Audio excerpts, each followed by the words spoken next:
So again, welcome to How to Talk to Your Teen So Your Teen Will Listen. Today I'm going to cover 4 principles, but I'm going to call them strategies as well, because in this case, I believe you do all the principles. But the point of this talk is really about being deliberate, to the point where if you were in one-on-one coaching with me, I would have you track it. And I want to encourage you, whatever behavior change you decide to take from this presentation today, that you would consider at least journaling every night to make observations of what you've done and how your child has responded. So here's my lovely family with my 3 sons. I did create a workbook that goes along with this presentation. You can either download it right. You're welcome to download it now or later. You don't really need it for the presentation, but afterwards I would highly recommend you download it. And what I like to go ahead, Rhoda. No, it's fine. I'm going to switch my mic off. Okay, yay. It's just kind of listen. And don't worry about trying to think about how you can do each thing, because a part of behavior change is so important that you choose one thing to work on first. And so I always try to tell people all these strategies are going to be good, but you choose the best one, and that is the one that you want to focus on. So just keep your eyes and ears open, and then at the end I'll ask you which one resonates with you, and let's talk about how you can just focus on implementing that one behavior change strategy. Now, here in front of us is the survey results. I asked everyone to fill it in, and here's the feedback I got. And so I want to say to you, just take a moment and look at this. And what kind of stands out to you? If you just turn on your mic and respond to me, I find it often difficult to keep going back to chat. So just go ahead and open up your mic and then tell me, what is it that you find a bit peculiar about these results? There's a longer list in the 12 to 14 range. That is definitely the case. How about you, Lungi? A lot of similarities with some of the behaviors that my sons have exhibited. Okay, so that's a good point. I mean, we all, if you're going to parent a teen, somehow your teen's behavior is going to land on this page at some point in time. And so, did you want to say something else, Rhoda? It's just very defiant, isn't it? It's very kind of very sort of what's the word I'm looking for?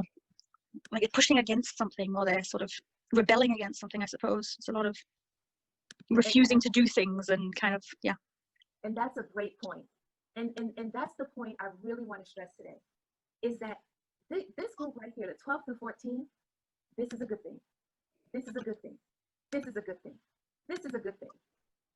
This one here it's a little delayed, or it's kind of gone on too far, the lies, but I'm going to go here. Doesn't complete chores. We'll hold off on that one. Rhoda, if you would turn off your mic there. Sorry. Okay, no problem. And doesn't talk much, doesn't want to spend time with family. Okay, this one, content with being average. That kind of is typical with some kids.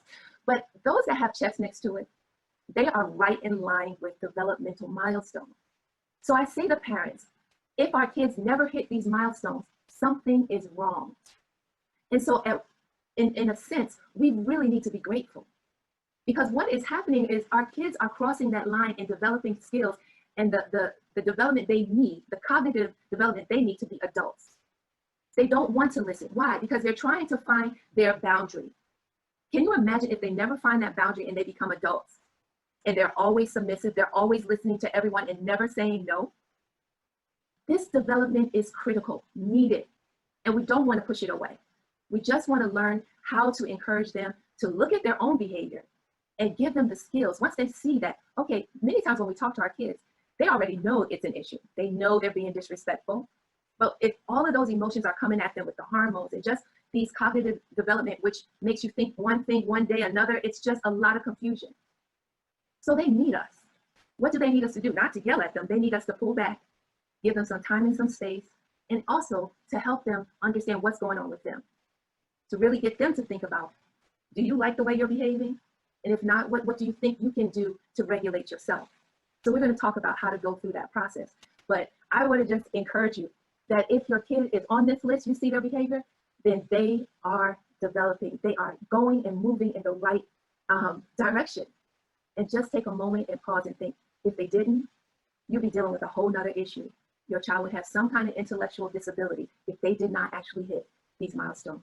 So I hope that comforts you a bit, and you'll continue just to listen and hear the things that you actually can do to further develop your kid. Okay, there we go, a little delayed. And So here, I want to explain to you, if we go back to that list here, because what are parents doing? We saw what the kids are doing, but what are parents doing? I love this over here, crying, yelling, but we're also doing a good thing, doing positive feedback, having discussions here, setting limits.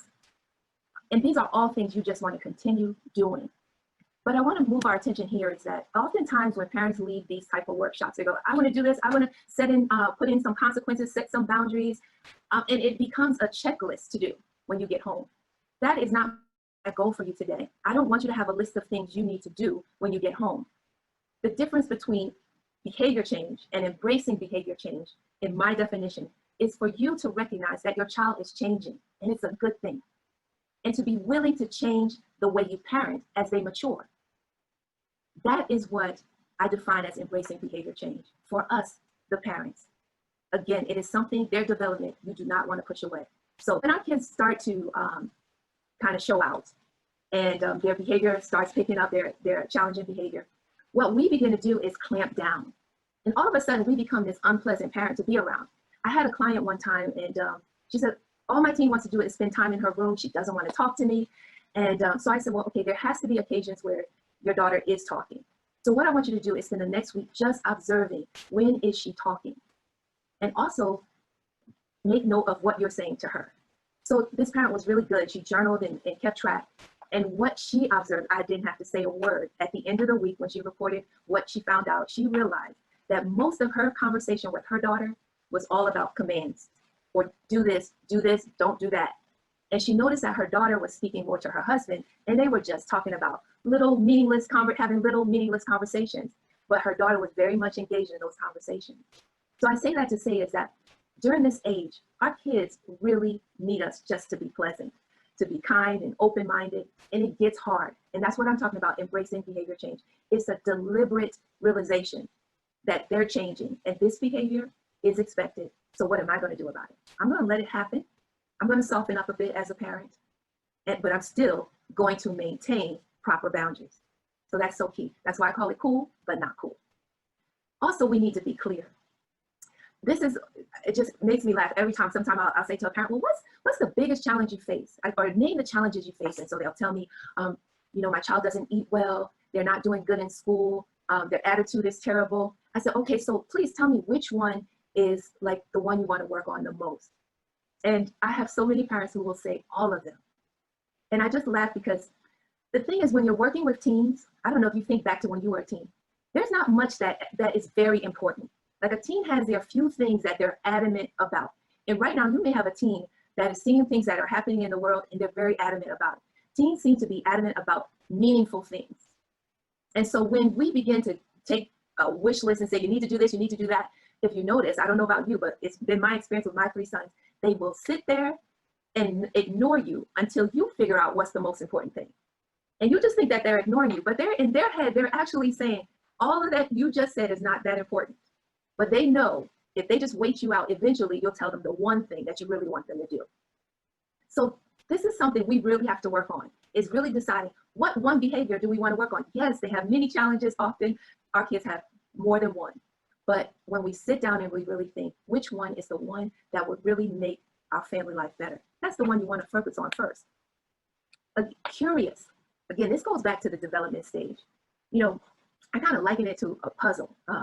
When I first get a puzzle, I like to do puzzles, and I look at the picture on the front, it's all nice, and then I start working on it. I'm excited. I love doing my puzzle. But then it gets to that place where it gets difficult. The piece is elusive. I just can't find that piece that I am looking for. And then sometimes it takes a day for me to even find one piece. But when I find that one piece, I become ecstatic, because it's just almost like, even though the hard work it took me to find it, the excitement is just as thrilling or as intense. And I find that in parenting as well.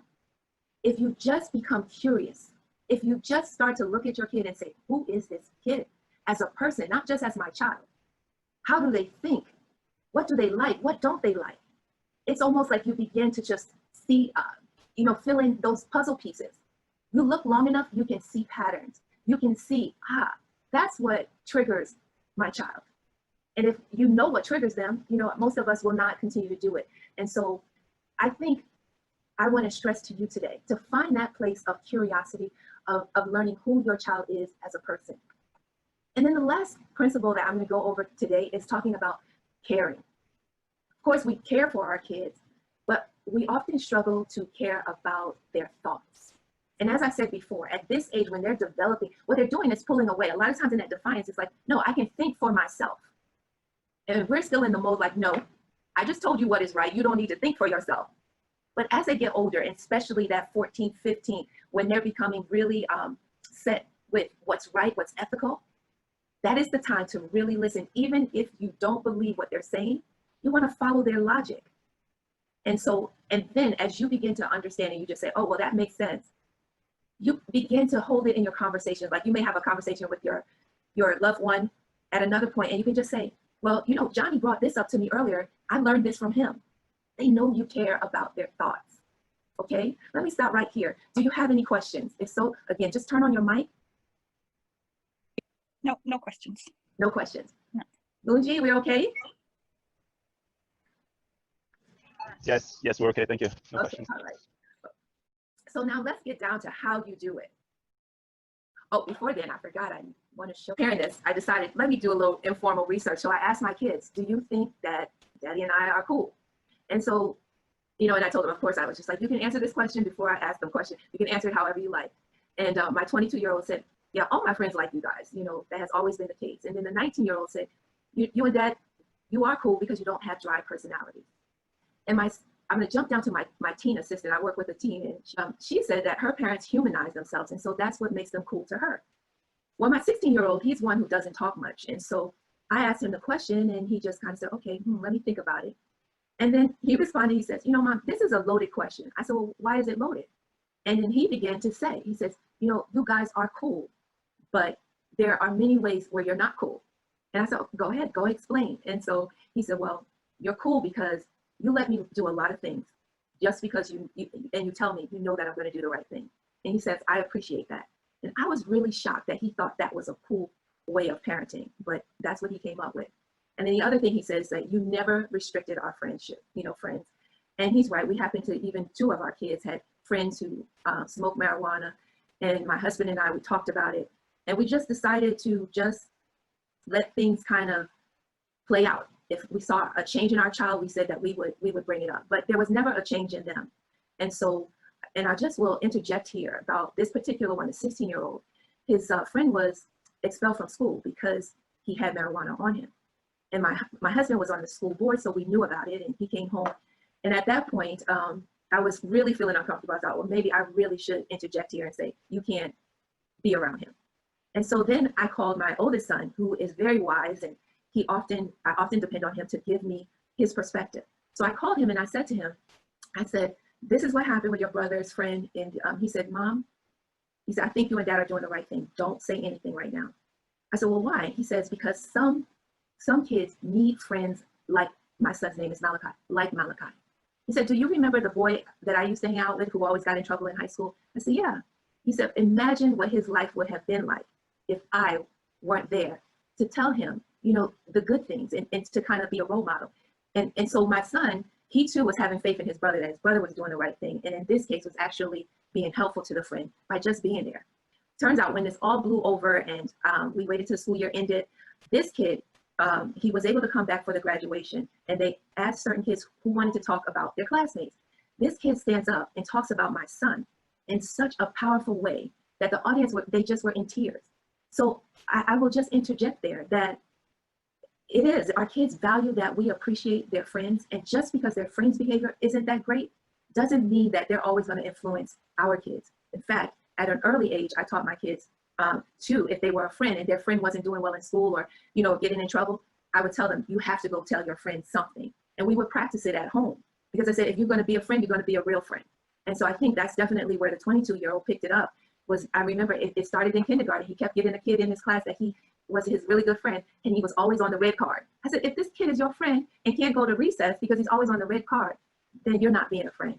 And so I just want to highlight there is that how important our kids care about friendships, and also how important they care about us being human. where one son says about personalities, and my team assistant talks about humanizing ourselves as parents. And I totally agree. Humor and just sharing our stories is so effective in parenting. But if you have any questions, just feel free to raise your hand or turn on your mic. It's just 4 of us, so it's fine. You just turn on your mic. Okay, now, if you have a child who's on that list of being defiant, here's where I really want you to pay attention on how to be cool. Because all of our behavior, whether we're a kid, a teen, or an adult, every human, our behavior is based on 2 things: what we want and what we don't want. So when you have a teen who is struggling with defiance or a bad attitude, the real issue is about communication. It's something that they want and something that they don't want, and they're not communicating it through words. So what you want to do is be able to ask them those questions, not when they're having a fit. The strategy called here, the simply ask rule. You're going to ask them, what do you want and what don't you want? But here's what you do. Like, you know, something is coming up the next day. It can just be school. At the end of the day, go find some place just one-on-one with your kid. I mean, if they're in their room, you just say, do you mind if I come in and speak to you for 5 minutes? And you can ask them, tomorrow, I know you have school, and after school, we have to do a few things. I want to know, what is it that you want to happen tomorrow? Just tell me one thing you want to happen. And then tell me one thing you don't want. And you'll be amazed what kids, how they respond. I asked one little girl a question one time, and I just kind of left it open like that. So what don't you want to happen tomorrow? And she said, well, I don't want my friend to turn the channel when she comes over to visit me, because I want to watch this show and she wants to watch that show. And so we talked about what could she do the next day when the friend comes over. So imagine if we didn't have that conversation, there was going to be friction the next day, because the girl did not know how to handle that. She didn't know that she could just say, do a little bit of negotiating, like, my show, I'll watch for 30 minutes, and then you can turn on your show. So in going in there and talking to our teams before something happens, particularly like on the weekend, and you know you have to do things that the teen might not want, then that's a question you want to ask. In the workbook, I write a list of questions. Let me just get to that page real quick. Oh, okay, so here we go. Like, you can say something like, I've been thinking about our plans for the weekend. What don't you want to do?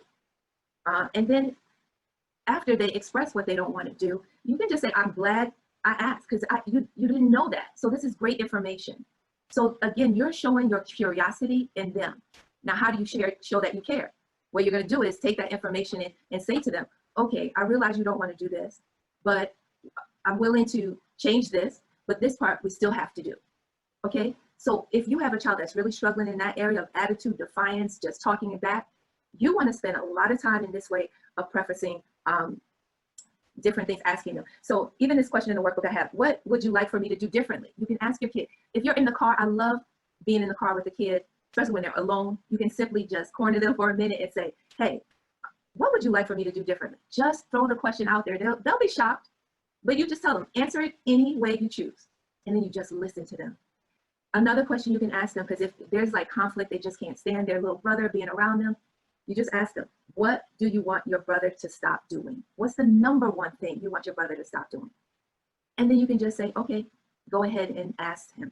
And then of course you would talk to the sibling and just prepare them to be reasonable when that teen asks.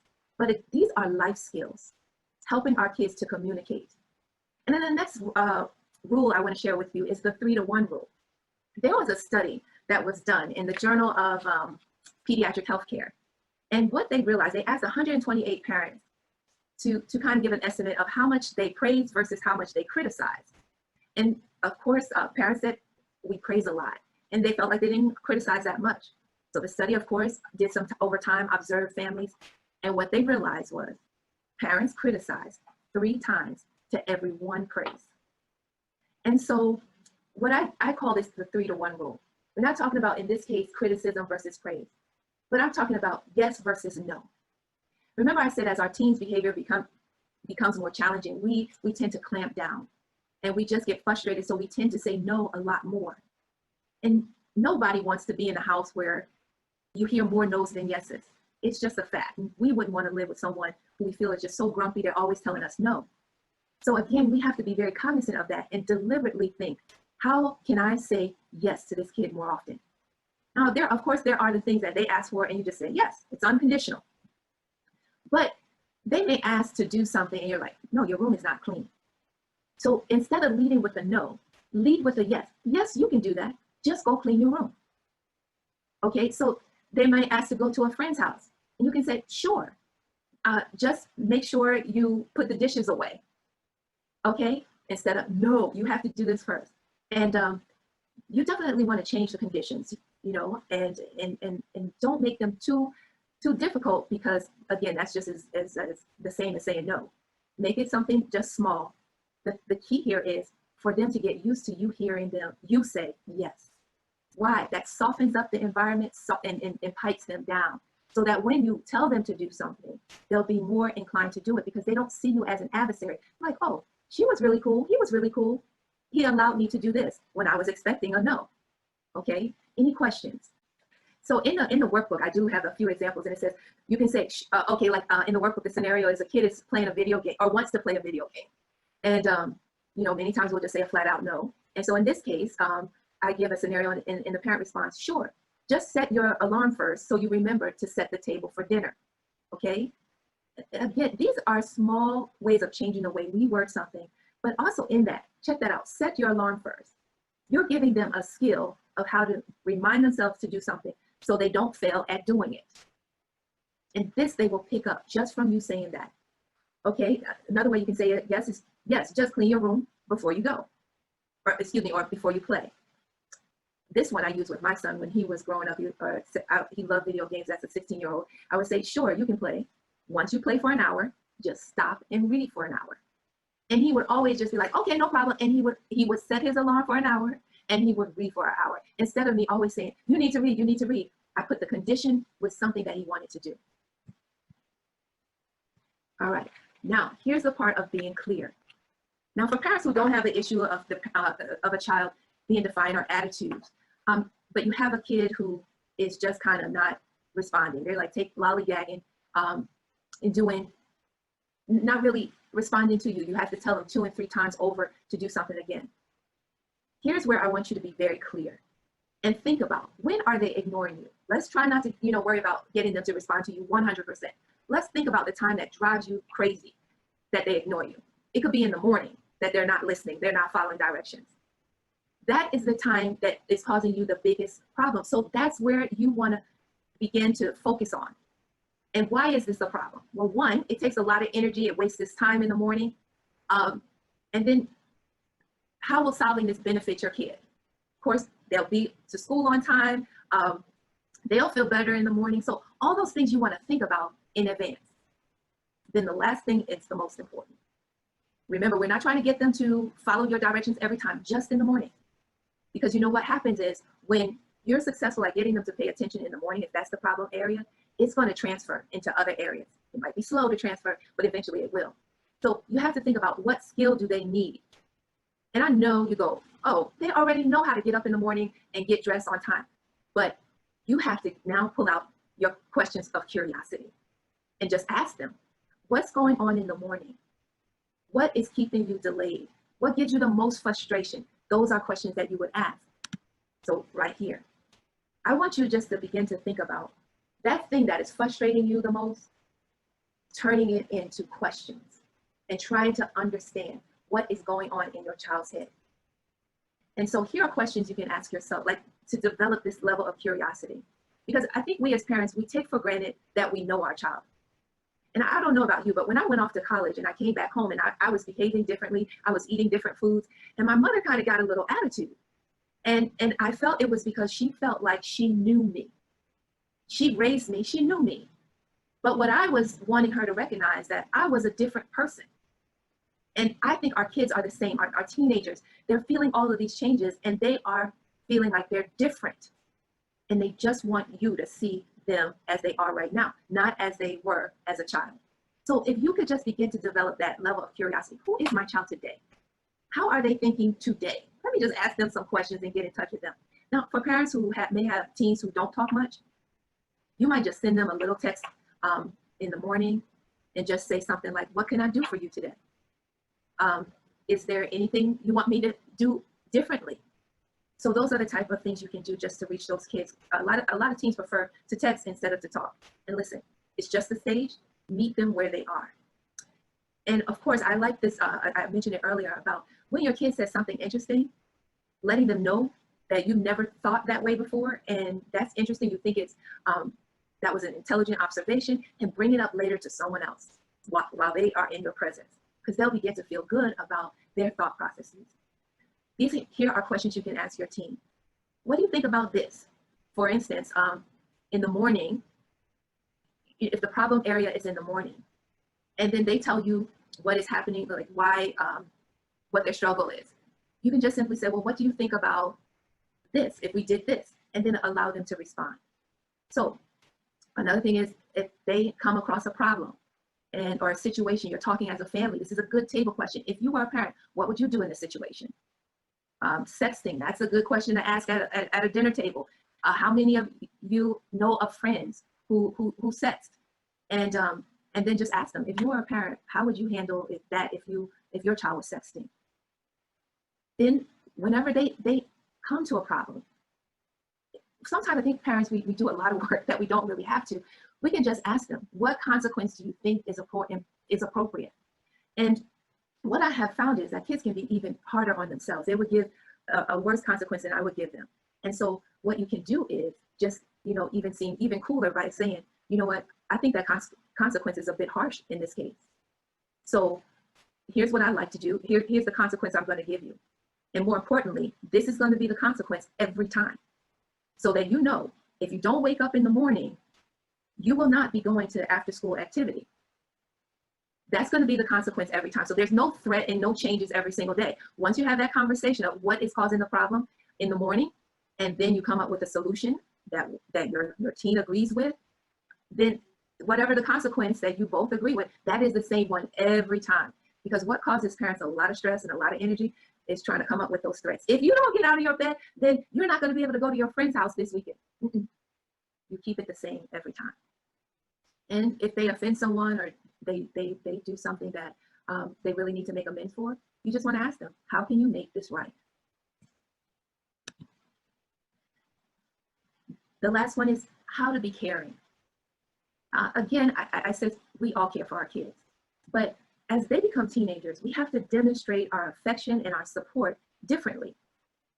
And I think it really has to start here with the level of respect, because our kids are really trying to test their boundaries. They're saying, I want some space to myself. I want space, like literally, and I also want space to think for myself, to make some decisions for myself. So the more that we can use words that just suggest that we recognize that they are their own person, and we want to encourage them to have boundaries, then you'll begin to see, again, like a softening in their response to you, in their attitudes. So you can say, do you mind if I enter your room to speak to you for 5 minutes?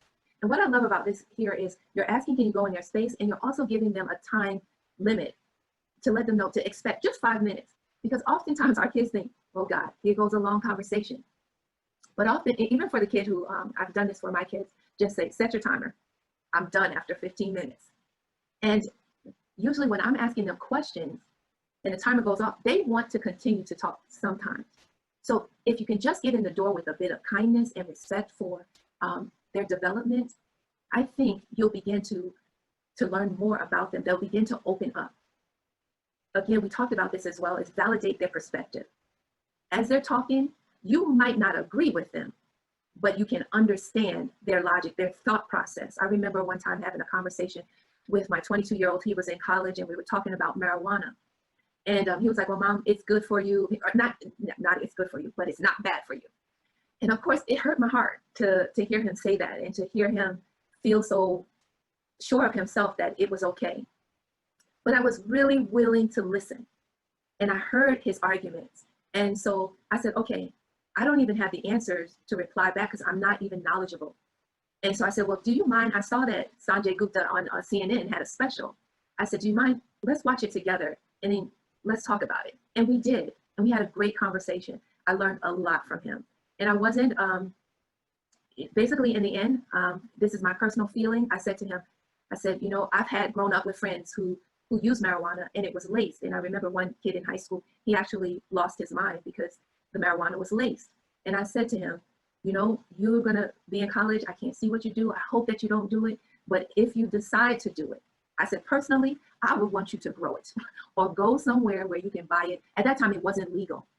So, but I really kind of boiled down to the conversations like, please just grow some if you're gonna smoke some. Now, if my mom would have heard that conversation, she would have been so livid with me. But what I do know is he felt very confident that he was able to express himself and that I heard him. And he has not shown any evidence that he is a smoker. I'm sure he's tried it, but I've looked at his lips and I can tell he's not a smoker of it on a regular. So again, if you have any questions, just stop me. And then the last one is really to include whatever your child is saying in a solution as much as possible. So I want to stop right there and just ask you before we go there to tell, or I want you to share with me what is happening with your teenager. And what I'd like to do is just give you some ideas of what you could possibly do to curb that behavior. But again, I want you to think about, if there's several things, let me know, and I'm going to walk us through that process to decide which behavior should you select first. Okay, I see someone has come in. So I have three. They're not. My oldest is 13, so still young. But I would say, you know, overall they're good kids, kind-hearted, loving, but definitely have a defiant streak to them. And I think it was useful to see, you know, the survey result that's showing that, you know, some of that is normal, so developmental stages. And I can only remember how I was also at that age. And so, so I think for me, it's I really appreciate the approach that you're proposing here, which is, you know, asking more questions than dictating what they should or shouldn't do. I would say that's been my approach for the most part, and I'm trying to learn different approaches to engage them better and make it less confrontational, I think, when issues arise. So Lunji, if I can just walk you through, because I want to try to get as concrete as possible. Can you choose one child for just this exercise here? What's one child that's kind of the most challenging? So it's the youngest, so he's not a teen yet, but 8-11 in that area? Yeah, exactly. So just turned 9, Okay.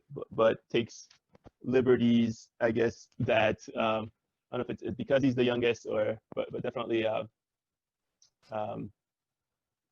feels more empowered than his brothers were at his age to express himself in ways that are always as respectful as they should.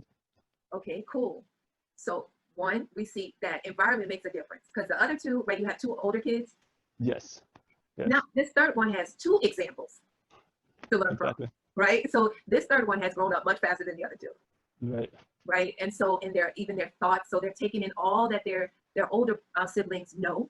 And that's really difficult when their cognitive development hasn't reached that level to be respectful, to take on that information they're getting from outside and hearing other people say things. Well, I didn't know that, you know, like, just because I'm 9 years old, I can't say what I think too. Mm-hmm. You see what I'm saying? So Mm-hmm. what you can do is you can get him one-on-one and just go, wow, you know, you are so opinionated, and it's so good. Like, I wasn't that opinionated at your age. Mm-hmm. And you can ask them, like, when's the last time you realized you said something that was, you know, really impactful, was helpful to somebody, or were able to teach someone a different point of view. So then he can explore his, and then you can just say, well, how do you feel when people disagree with you? Mm-hmm. And hear what he's saying. And then you ask some more questions, like, well, do you think you should respond that way? You can also ask them, who do they find that they disagree with the most? That's a good question. Like, who do you disagree with the most? Ask them to explore that. Why? Right. You know, and then, you know, you can point back to yourself. Like, when you disagree with him, how do you respond? Because as a teacher, I would always say, if you don't know what to do, behave like me. And so when I was out of order and I did not behave properly, and they would intentionally behave like me to show me that I wasn't right. Mm-hmm. But it always worked that they would pipe down a lot faster when I was able to say, well, how do I respond to you when I disagree with you? And they were like, oh. And I taught tough kids in inner city that would just kind of mellow out because I was able to just say, I'm the model one. I'm modeling this for you. And if you don't know what to do, just keep going back to that picture of how I'm treating you. Mm-hmm. Was that helpful? No, that is very helpful. And yes, I think the challenge with them is this agreement pushes them to a level of almost anger very quickly, like it's very short fuse. And so if he's not right, if he doesn't win, you know, I coach them in soccer and basketball, and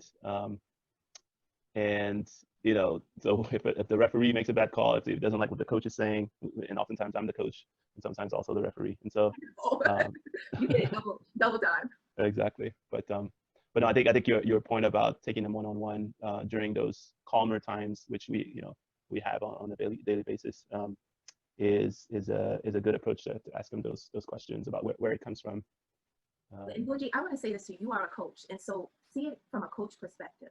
You can actually set up the condition where you take him to the court, you know, just you two one-on-one, and you're really tough on him to the point where you push him to be disrespectful, and you go, you know what? I brought you here today for a lesson, a lesson in life. And then, you know, you take him again, you know, after you explain what you want to do is talk to him. How should he respond it? And then right there on the court, do it again. Push buttons again and tell him, go ahead, now practice it, you know? And then maybe the next week, do it without telling him. You have to give him those moments to practice. And if we thought parenting more like coaching like this, really, we could actually, you know, my grandma used to say, a stitch in time saves 9. If you concentrate on this one thing that you want to work out with your son right now, and you spend time like this, like I'm telling you, in coaching him, you're going to save a whole lot of stress later on. And not only that, I can't imagine like how much that would impact your son. When he becomes a father, he's going to remember, my dad took me to the court one-on-one just to teach me how to handle my temper. That's priceless. That's right. No, that's good. I'll definitely use that. We've done some mimicking, you know, and at sort of trying to test different approaches during calmer times for when he will get angry. So how he could respond, and then I'll say, okay, what if I called you, you know, a name of someone said something you don't like? So how would you handle that? But I think tying that together with you know, within the situation where we're just one-on-one and playing a sport, I think would resonate with him a lot. The court would be so much better than the bedroom. Exactly. So much more memorable. Thank you for sharing. Thank you so much. Well, for me too. We have a 9-year-old boy, and well, coming up to 9, and a nearly 13-year-old, 2 boys. And the 9-year-old is the most defiant and the most kind of feisty of the 2. So I think I'll definitely use that advice too, and sort of we can take him one-on-one and sort of, you know, push him a little bit so that he actually reacts, which he would normally react, and then actually have a conversation about it and practice that. So I'll definitely be, that was useful for me too. And for the 13-year-old, he's just kind of on the cusp of changing. I can see him going from the little boy he was to, you know, like one day, like one minute he'll be playing like Legos or kicking a ball around with his brother, and the next minute, you know, he doesn't want to talk to us, and he just goes into his room, and that's it for for a couple of hours. So I can see that. It's not, I think for me, the takeaway is mostly not kind of inundating him with a long list of things, and just being clear on the one thing that's most important. Because he will just sit there and totally ignore me, and not do what I'm asking him to until I've repeated it 4 times. So that obviously isn't working. Yeah. So yeah, I will, that's my takeaway and I think working on just one thing, that's what I'm going to do. Very good. I want to go back to the 9-year-old. For both of you, it'd be important when you have a conversation with them, just say, what do you think, you know, should be the consequence when this happens? Like, and you can cushion it, says, I know you're going to work on this, and I know you're going to get better. And that's where that positive reinforcement happens. It needs to happen really fast. When they do, when you see that they're in a situation where they could have been defiant and they weren't, or they weren't as bad, I mean, immediately you want to jump in there and just pull them to the side and say, wow, you handled that situation with a lot of, discipline. You were very disciplined. So that's helpful, one, to go in there, reinforcement. But you must determine the consequence, because when kids get really upset and angry, it's also they feel like things are not fair. So you want to keep things in fair as possible in a child's life who's feeling defiant, okay? So I want to just encourage you both. get in there and ask them, what do you think should be the consequence when you kind of lose your cool? But preface it that you know that you believe they're going to do better. And when you see them doing better, you're going to let them know. If it's in them a text message, you can just jot a note, put it on their bed. Anything you can do to just say, thumbs up, you did a good job on that. That's going to get you results fast. Then once you settle on the consequence, keep it the same all the time. Okay. And then as far as the 13-year-old, and you said reducing what all the demands you place on them, I think that's a really good one. And Rhoda, we had talked before just about being honest with kids and just letting them know how helpful it is when they respond to you. So when they do what you ask them to do, when he does it, you're just going to go in there and just say, you know, I really appreciate you doing it the first time, you know, even though that's what he's supposed to do. But remember, kids don't have to do what we ask them to do. They really don't. And so when we get out of that mindset, and then it allows us just to say, I appreciate that you did do it. And it was the right thing to do. But I also appreciate it. That makes them feel good. And in my behavioral studies, it's something called satiation, where you just get tired of, you know, like your appetite. You no longer have an appetite because you ate so much food. The same thing happens with our kids.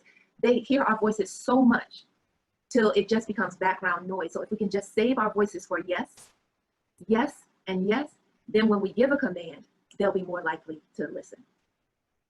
Okay. That's really helpful. Can I just, there's one question.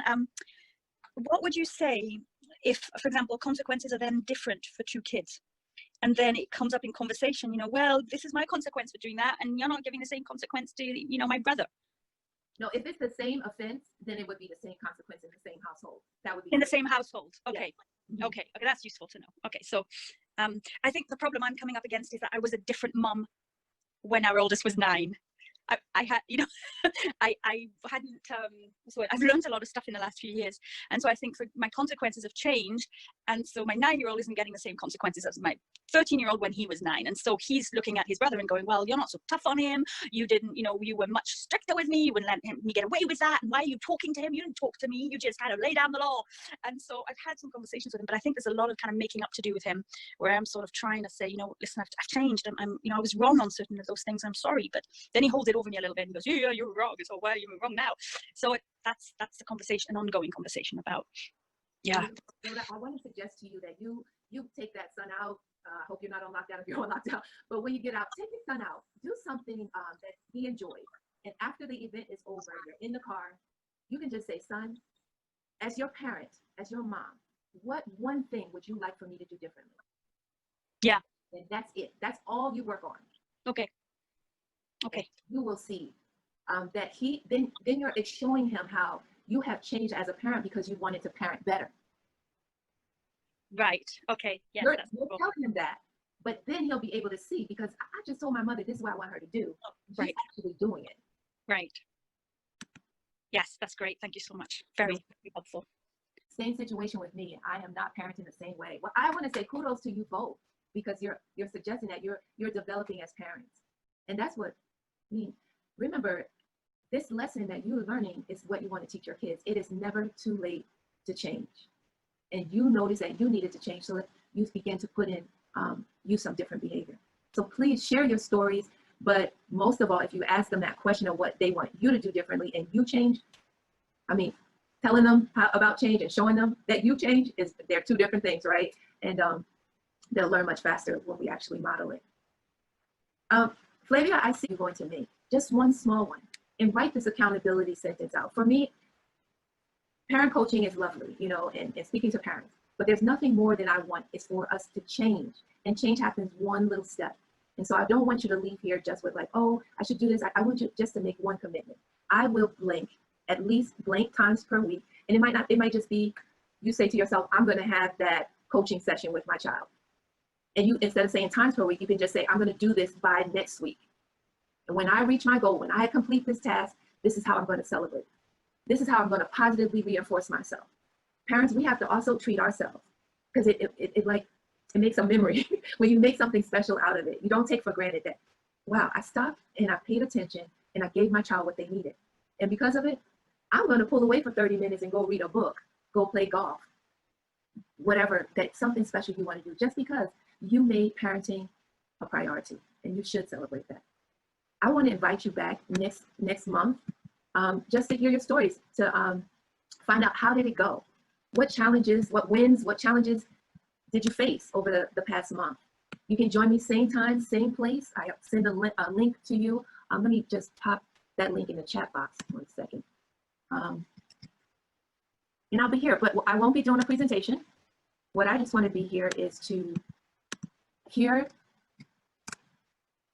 your experiences, and then help you continue to work out any challenges you may have. So right there, that link right there, if you just click on that, you can sign up for next month. Again, whoever shows up, we're going to chat, we're going to work out these situations, and we're going to learn from each other. It won't just be me talking, okay?